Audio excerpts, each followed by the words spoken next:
Hello everyone, welcome to India buddy. आप सभी का स्वागत है आपके अपने चैनल इंडिया बडी में। स्टूडेंट्स, आज हम डिस्कस करने वाले हैं इंजीनियरिंग एंड फार्मेसी के स्टूडेंट्स के लिए बहुत इंपॉर्टेंट टॉपिक कि कॉलेज लिस्ट बनाते समय आपको क्या क्या चीज़ों पे ध्यान देना है। सो स्टूडेंट्स, आगे बढ़ते हैं और हम डिस्कस करते हैं कि आज हम क्या क्या डिस्कस करने वाले हैं। तो पहली चीज़ मैं आपको पहले टॉपिक्स बता दूं, तो आज मैं आपको बताऊंगा things which you should take care while filling CAP round college list. और यहाँ पे वाव फैक्टर है कि इस चीज को मैं आपको बताऊंगा, आप बोलोगे यार ये चीज तो पता ही नहीं था, और बहुत ज्यादा डिटेल में बताने वाला हूं। दूसरा मैं आपको बताऊंगा कि provisional merit list and final merit list में क्या फर्क है, ग्रीवेंसेस क्या होते हैं कैप राउंड में, and provisional category wise seat list क्या होती है। इसीलिए मैं यहाँ पे एक नोट लिख दे रहा हूं स्टूडेंट्स कि अगर आपने इस वीडियो को आधे पे छोड़ा तो आगे आपको एडमिशन के प्रॉब्लम्स हो सकते हैं, क्योंकि आपको बहुत ज्यादा चीजें पता नहीं रहेंगी। तो प्लीज स्टूडेंट इस वीडियो को लास्ट तक देखना। और एक रिक्वेस्ट है कि जिन लोगों ने अभी तक इस चैनल को सब्सक्राइब नहीं किया, प्लीज चैनल को आप सब्सक्राइब कर दीजिए एंड जितना हो सके उतना आप इस वीडियो को शेयर कर दीजिए। तो चलिए स्टूडेंट, हम स्टार्ट करते हैं। सबसे पहली चीज मैं एक चीज बता दूं कि जिन लोगों ने अभी तक इंडिया बडी की एक्सपर्ट टीम से कॉलेज लिस्ट नहीं बनवाया, डिस्क्रिप्शन में आपको लिंक दिया है, प्लीज उसको इस्तेमाल कीजिए। विद इन 24 आवर्स के अंदर आपके पास कॉलेज लिस्ट चला आएगा। अगर आप फार्मेसी के हो या आप इंजीनियरिंग के हो, दोनों के लिए एलिजिबल है। अब हम आगे बढ़ते हैं स्टूडेंट्स की सबसे पहली चीज हम देख लेते हैं कि कंप्लीट प्रोसेस क्या है, थोड़ा आपको एक आइडिया लग जाएगा। सबसे पहला जो प्रोसेस आपका स्टार्ट हुआ था वो था रजिस्ट्रेशन एंड वेरिफिकेशन से। तो रजिस्ट्रेशन एंड वेरिफिकेशन का प्रोसेस बहुत लोगों के लिए हो चुका है, बट फिर भी उसके जो डेट्स है वो अभी तक एक्सटेंड हुए, तो कुछ लोगों के प्रोसेस चलते होंगे। तो पहले मैं आपको बता दूं कि रजिस्ट्रेशन एंड वेरिफिकेशन का मीनिंग क्या हो जाएगा। देखिए, मान लीजिए 1 लाख बच्चों ने सीईटी का एग्जाम दिया था इंजीनियरिंग के लिए, मान लीजिए पीसीएम का पेपर दिया, बट उसमें से सिर्फ 50,000 ही इंटरेस्टेड है फॉर इंजीनियरिंग के लिए। तो क्या होगा, जो 50,000 लोग रजिस्टर करेंगे सिर्फ वही लोग कैप राउंड के लिए जा सकते हैं। तो रजिस्ट्रेशन का प्रोसेस होता है, इसका मीनिंग होता है कि क्या आप कैप राउंड के लिए इंटरेस्टेड हो भी कि नहीं। तो अगर कुछ बच्चे जिन्होंने पीसीएम दिया लेकिन वो बीएससी करना चाह रहे हैं तो वो रजिस्ट्रेशन नहीं करेंगे। तो रजिस्ट्रेशन एंड वेरिफिकेशन आपको सबसे पहला स्टेप है अगर आपको कैप राउंड के थ्रू जाना है। अब ये बहुत लोगों का हो गया रहेगा और कुछ लोगों का अभी पेंडिंग में चलता रहेगा। एक बार वो चीज हो जाएगी तो आपको प्रोविजनल मेरिट लिस्ट आएगी, मतलब आपका एक मेरिट लिस्ट आएगा कि आपका रैंक क्या है स्टेट वाइज में, कैटेगरी वाइज में आपका रैंक क्या है, कि अगर आप एससी हो, एसटी हो, फीमेल में क्या आ रहा है, ओबीसी में क्या आ रहा है, ईडब्ल्यूएस में क्या आ रहा है, फिजिकली हैंडीकैप में क्या आ रहा है, जो भी अलग अलग कैटेगरी है उसके हिसाब से आपकी मेरिट लिस्ट। लेकिन अगर आपको वहां पे कुछ प्रॉब्लम लगता है, ये प्रोविजनल है, ये फाइनल नहीं है, इसमें अभी भी चेंजेस की जा सकते हैं। आपने देखा कि कहीं पे कुछ आपका प्रॉब्लम है, कुछ डिटेल गलत आई है, आपकी परसेंटाइल थी 99 बट यहां पे प्रिंट हो गई है 9, तो उसके कारण आपकी जो मेरिट लिस्ट है वो बहुत नीचे हो गई, तो आप ग्रीवेंसेस रेस कर सकते हैं। उसका भी एक पीरियड दिया, एक टाइम दिया है जिसके बीच में आपको ग्रीवेंसेस रेस करना है, बताना देखिए ये चीज गलत हुई। फिर उसके बाद सीईटी सेल उस चीज को मॉडिफाई करेगा, जो भी आपका ग्रीवेंसेस अगर करेक्ट है, उनको लग रहा है कि आपने सही चीज रेस किया, तो वो मॉडिफाई करेगा एंड उसके बाद एक फाइनल मेरिट लिस्ट आने वाली है। स्टूडेंट, मैं एक चीज बहुत क्लियर कर दे रहा हूं, एक बार फाइनल मेरिट लिस्ट आ गई तो उसके बाद आप कोई भी चीज को चेंज नहीं कर सकते। अगर आपका 99 परसेंटाइल था और 9 परसेंटाइल आया और आपने ग्रीवेंसेस नहीं रेस किया और फाइनल मेरिट लिस्ट में भी 9 परसेंटाइल ही बन के आ गया, तो आपको फिर 9 ही कंसीडर किया जाएगा, आपका रैंक वही हो जाएगा। सो प्लीज अपने प्रोविजनल मेरिट लिस्ट को भी बहुत ध्यान से देखना। वंस फाइनल मेरिट लिस्ट हो जाती है, उसके बाद उसके जस्ट नेक्स्ट डे पे ही आपको provisional category wise seat list आएगी।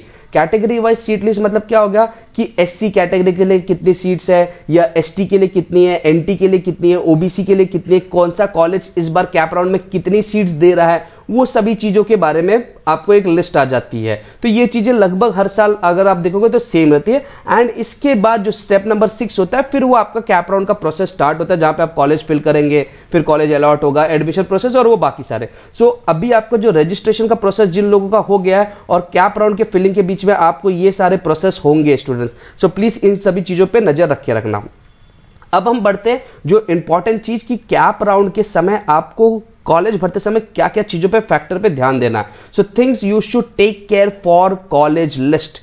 फार्मेसी एंड इंजीनियरिंग के जितने भी स्टूडेंट्स हैं प्लीज इस चीज पे ध्यान दीजिए। सबसे पहली चीज है, आप अपने मन में डिसाइड कर लीजिए। अगर आप इंजीनियरिंग वाले हो तो आपने कुछ ब्रांच डिसाइड किया होगा, या कुछ लोग कुछ कॉलेज की तरफ प्रेफर्ड होते हैं, फार्मेसी वाले भी सिमिलरली कॉलेज के ऊपर। तो आपको सबसे पहले करना क्या है, सबसे पहली चीज आपको ध्यान रखना है स्टूडेंट्स कि अगर आप कोई कॉलेज लिस्ट कॉलेज को सोचते हो या आप कोई ब्रांच को सोचते हो तो आप ये चेक कीजिए कि उस जो कॉलेज है उसकी टीचिंग क्वालिटी क्या है। मान लीजिए आपके मन में कि मुझे ABC कॉलेज चाहिए या XYZ कॉलेज चाहिए, तो आपको पहले कंपेयर करना है उन दोनों चीज का टीचिंग क्वालिटी क्या है, क्योंकि टीचिंग क्वालिटी बहुत ज्यादा मायने रखेगी कि आपका आगे का करियर कैसे बनता है। सो अगर आपके परसेंटाइल बहुत ज्यादा अच्छे हैं तो आपको ये सारी चीजें देखनी पड़ेगी। लेकिन कभी कभी क्या होता है कि परसेंटाइल बहुत कम आ गया है तो फिर आपको जो कॉलेज मिलता है आपको उस चीज पे भी प्रेफर करना है, लेकिन उसमें भी जो सबसे बेस्ट है ना उसको सेलेक्ट करना है। तो टीचिंग क्वालिटी बहुत ज्यादा इंपॉर्टेंट है। अब इसके लिए क्या बोला जाता है, मान लीजिए आपको कोई कॉलेज है XYZ कॉलेज जो आप चाहते हो, लेकिन आपको ये नहीं पता कि उसकी टीचिंग क्वालिटी क्या है, तो आपको उसके एग्जिस्टिंग स्टूडेंट से बात करना पड़ता होगा या पास ईयर्स के जो पास आउट स्टूडेंट्स हैं उनसे बात करना पड़ता होगा। कभी कभी ये डिटेल्स भी अवेलेबल नहीं होते, तो इंडिया बडी आपको इस चीज की हेल्प करता है स्टूडेंट्स। इसलिए मैं बोल रहा हूं जो कॉलेज लिस्ट हम बना के देते हैं, जो आप फॉर्म फिल करोगे जो डिस्क्रिप्शन में दिया उसमें ये सभी चीजों को हम ध्यान देते हैं, क्योंकि हमारे जो एक्सपर्ट्स हैं उनको ये सब चीज पता है। एक्रीडेशन सेकंड पॉइंट, कि कॉलेज की ग्रेड क्या है। ठीक है, ग्रेड कभी कभी कॉलेज A+ कॉलेज है कि B+ कॉलेज है कि सिर्फ A ग्रेड कॉलेज है, डिपेंडिंग उसके हिसाब से प्लेसमेंट भी आता है स्टूडेंट्स। सो फार्मेसी के हो या आप इंजीनियरिंग के हो, इस चीज के बारे में भी आपको पता होना चाहिए कॉलेज लिस्ट में जब आप डिटेल भर रहे हो। इसके लिए भी अगर आपको नहीं पता, इंडिया बडी आपको हेल्प करेगा, हमारे एक्सपर्ट्स को ये सभी चीजें पता है। फीस स्ट्रक्चर क्या है उसके बारे में देखना कि जो कॉलेज में आप अप्लाई करना चाहते हो उस कॉलेज की फीस कितनी है। अगर आपके पास फीस कम पड़ रही है तो स्टूडेंट्स लोन अवेलेबल है बैंक में, आप उसमें जा सकते हैं। डिस्टेंस क्या है कि आपका कॉलेज एंड आपका घर से डिस्टेंस कितना है। ट्रैवलिंग टाइम अगर बहुत ज्यादा हो जाता है तो फिर आप प्रॉपर पूरा टाइम आपका दिन का उसी में स्पेंड हो जाएगा, आना जाना और कॉलेज, तो आप बाकी सारी चीजों पे फोकस नहीं कर पाओगे। इसलिए इंडिया बडी भी इसमें हेल्प करता है। तो जो स्टूडेंट्स ने हमसे फॉर्म बनवा के लिया उनको पता है कि उन्होंने अपना प्रेफर्ड लोकेशन दिया और प्रेफर्ड लोकेशन के हिसाब से ही उनको कॉलेज भी मिला है, अगर उनके परसेंटाइल उसके हिसाब से ही है।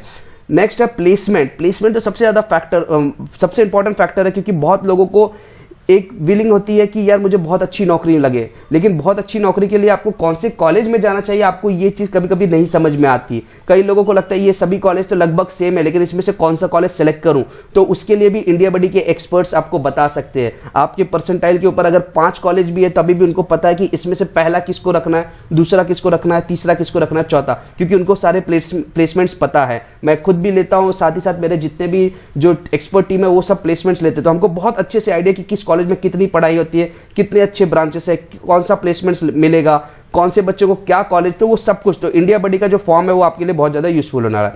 6th इंपॉर्टेंट पॉइंट है इंफ्रास्ट्रक्चर। इंफ्रास्ट्रक्चर भी बहुत ज्यादा मायने रखता है, लाइब्रेरीज, लैब्स, वर्कशॉप, क्लासरूम्स का, इसके लिए भी इंडिया बडी को पता है। देखिए अब ये सब इंटरकनेक्टेड है, जहां पे इंफ्रास्ट्रक्चर्स बहुत अच्छे होते हैं, लाइब्रेरीज है, तो आपकी पढ़ाई वहां पे बहुत अच्छे से हो सकती है, क्योंकि आपके पास बहुत सारे बुक्स रहेंगे। अगर आपको कुछ प्रॉब्लम है आप अपने टीचर से पूछ सकते हैं, तो टीचिंग क्वालिटी ऑटोमेटिकली उसी में इन्वॉल्व हो जाती है। एक बार इंफ्रास्ट्रक्चर और टीचिंग क्वालिटी इन्वॉल्व हो गई तो प्लेसमेंट ऑटोमेटिकली अच्छा होता है। प्लेसमेंट अच्छा हुआ तो एक्रीडेशन कॉलेज का खुद ही अच्छा। तो ये सब चीज इंटर रिलेटेड है। आप ये मत सोचिए कि कॉलेज लिस्ट बनाना मतलब बस डाल दीजिए लिस्ट, ऐसा मत कीजिए स्टूडेंट्स, प्लीज आप फंस जाएंगे, बहुत बुरी तरीके से फंस जाएंगे। तो जितने भी फार्मेसी के स्टूडेंट्स हैं एंड जितने भी इंजीनियरिंग के स्टूडेंट्स हैं, प्लीज इन सभी पॉइंट्स को आप ध्यान देना।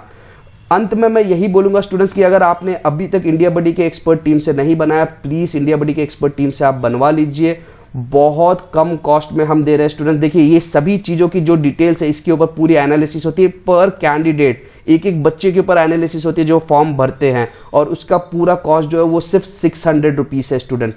600 रुपीज जो मार्केट वैल्यू से लगभग 300% डाउन चल रहा है। आप समझ सकते हो मार्केट में इसकी बहुत हाई वैल्यू है, क्योंकि इंडिया बडी हमेशा स्टूडेंट के पॉइंट ऑफ व्यू से सोचता है, एंड बिकॉज इतने जो एक्सपर्ट्स है वो रिसर्च कर रहे हैं इसलिए हमको पेमेंट लेना पड़ रहा है, क्योंकि उनको भी जो एक्सपर्ट्स है वो अपना टाइम स्पेंड कर रहे हैं।